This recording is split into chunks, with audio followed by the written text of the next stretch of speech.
जय श्री कृष्णा भाइयों और बहनों।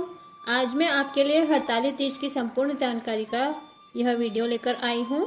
इसमें मैं सबसे पहले हरताली तीज की पूजन सामग्री, पूजन विधि और इसकी पावन कथा सुनाने जा रही हूँ। तो सबसे पहले मैं आपको बताती हूँ कि इसकी पूजन सामग्री हम क्या क्या लेंगे। कंकु, चावल, मौली, अबीर, गुलाल, सुपारी, जनेऊ का जोड़ा, पंचामृत, कच्चा दूध, फूल सभी तरह के, आंकड़े व धतूरा के फूल, केवड़ा के फूल, बिल्व पत्र और अगर मिल जाए तो ऋतु फल, बालू रेत, काली मिट्टी, एक पटिया जिस पर हम शिव पार्वती जी की मूर्ति बनाएंगे, जामुन, आम, अशोक, मोगरा, चमेली और विभिन्न पेड़ों की सब तरह की पत्तियां इसकी पूजा में चढ़ाई जाती है। माँ पार्वती जी को संपूर्ण सुहाग का सामान चढ़ाना चाहिए। सुहाग के सामान में, सुहाग पिटारी में जो सामान रखा जाता है वो सभी लेवें। काजल, टीकी, कंगा, कांच, मेहंदी और नेल पॉलिश, महावर, साड़ी, ब्लाउज, ये सारी चीज़ें सुहाग की माँ पार्वती जी को चढ़ाना चाहिए। चलिए इसकी पूजन विधि देख लेते हैं।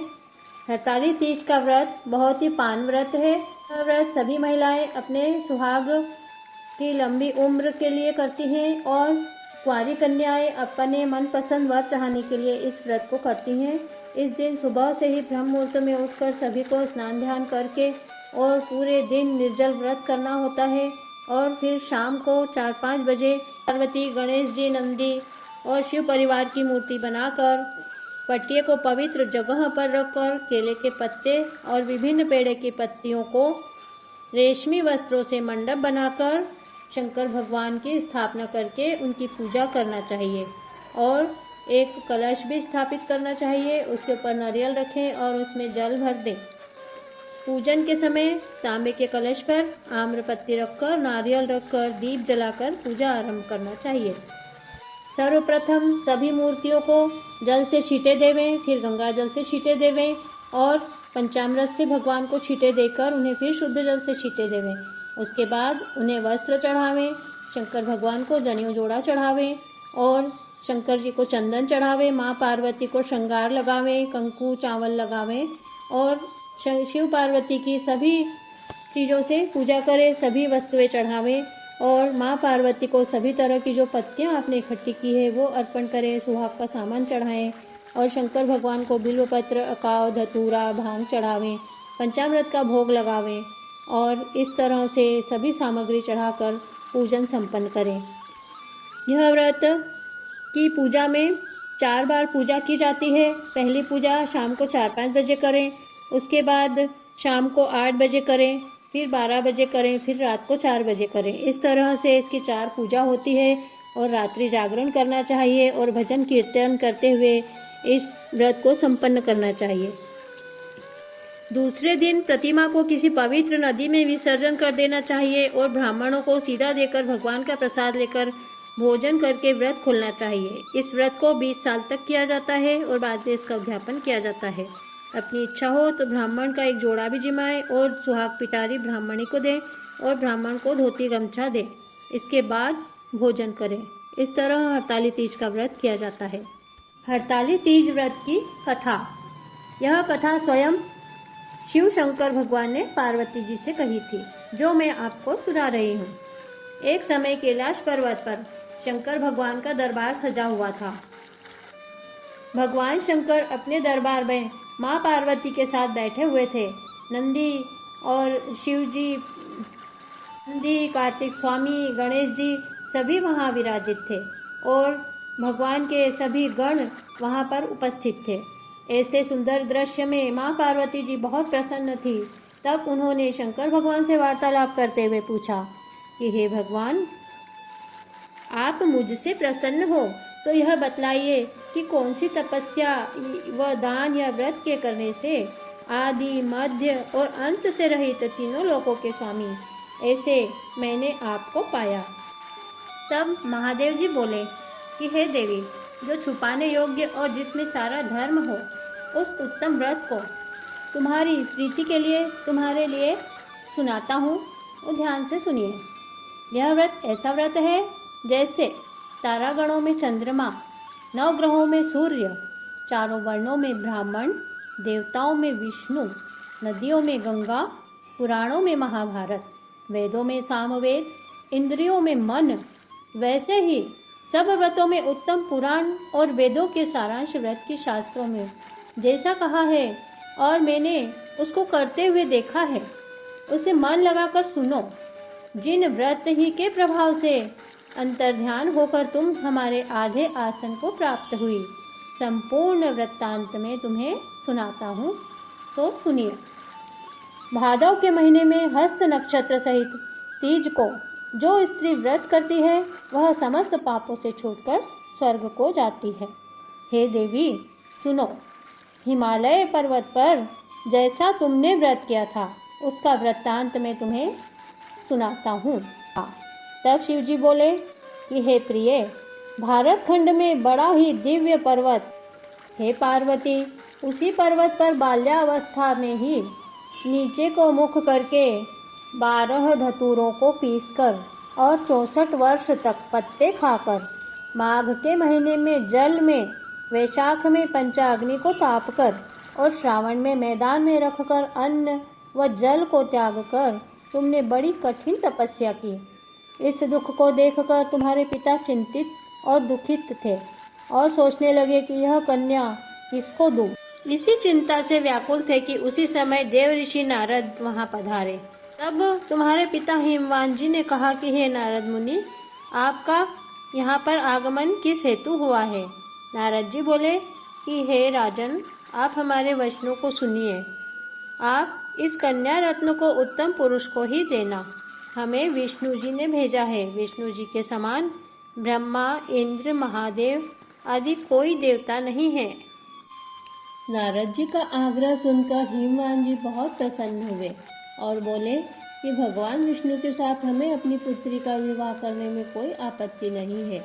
हम भगवान विष्णु के साथ अपनी पुत्री का विवाह अवश्य करेंगे।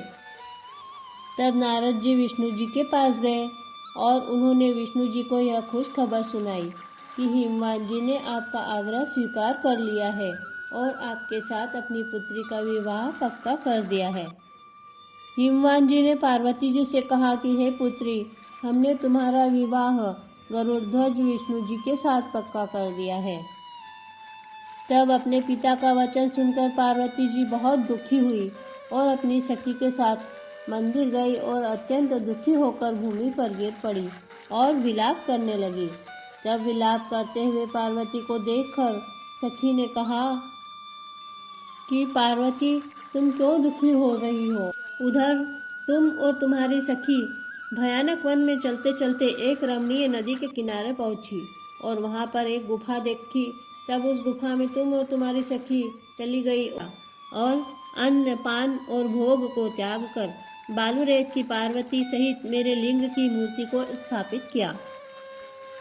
उस दिन भादव महीना शुक्ल पक्ष में हस्त नक्षत्र की तीज थी। तब तुमने गुफा में बालूरेत के पार्वती सहित मेरे शिवलिंग की बहुत ही भक्तिभाव से जागरण करते हुए पूजा की और पूरी रात्रि भजन कीर्तन करती रही और बार बार मेरे शिवलिंग की पूजा करती रही। तुम्हारी भक्तिभाव और पूजा से प्रसन्न होकर मैं वहां प्रकट हो गया और शिवजी बोले, हे सुमुखी, मैं तुमसे बहुत प्रसन्न हूँ, जो इच्छा हो सो वर मांग लो। तब पार्वती बोली कि हे देव, यदि आप प्रसन्न हो तो मेरे पति रूप में बन जाओ। तब महादेव जी ने प्रसन्न होकर कहा, ऐसा ही होगा, तथास्तु। उसके उपरांत तुमने उस शिवलिंग का नदी में विसर्जन कर दिया और सखी के साथ उस व्रत का पारण किया। राजा हिमाचल भी अपनी पुत्री को ढूंढते ढूंढते उस गुफा के आसपास आ गए। राजा हिमाचल ने अपनी पुत्री और उस सखी को नदी के किनारे सोया हुआ पाया। तब उन्होंने अपनी पुत्री को उठाकर अपने सीने से लगा लिया और बहुत दुखी होते हुए बोले कि हे पुत्री, तुम इस घनघोर वन में क्यों आई हो।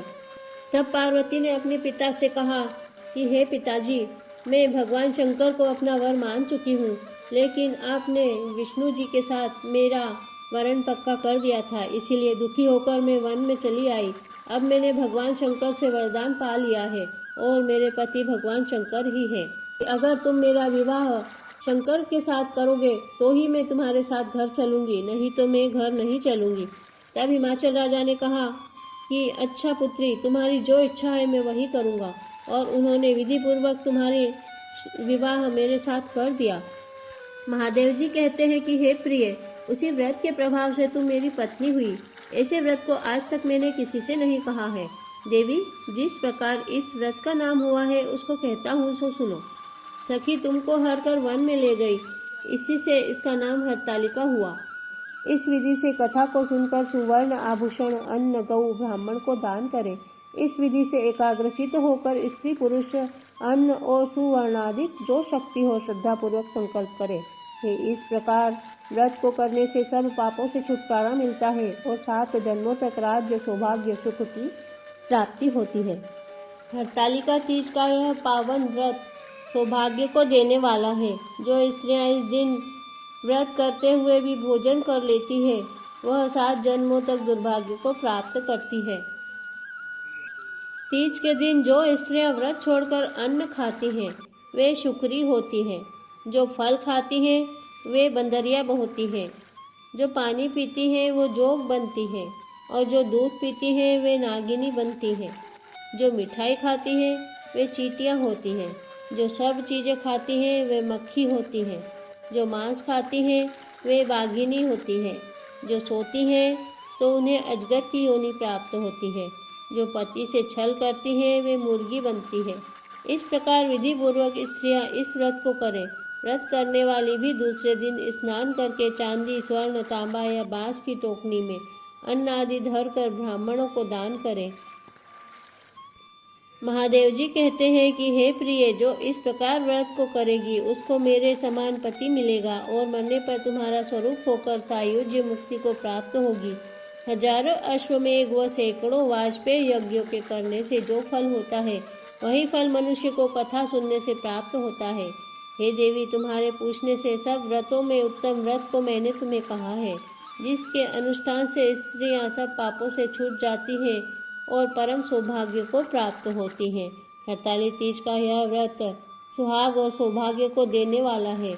इसे कुंवारी कन्याओं को मनचाहा पति पाने के लिए करना चाहिए, और जो शादीशुदा स्त्रियां हैं, उन्हें अपने सौभाग्य को, अपने सुहाग को अमर बनाए रखने के लिए इस परम पवित्र व्रत को करना चाहिए। इति श्री हरतालिका व्रत कथा समाप्तम।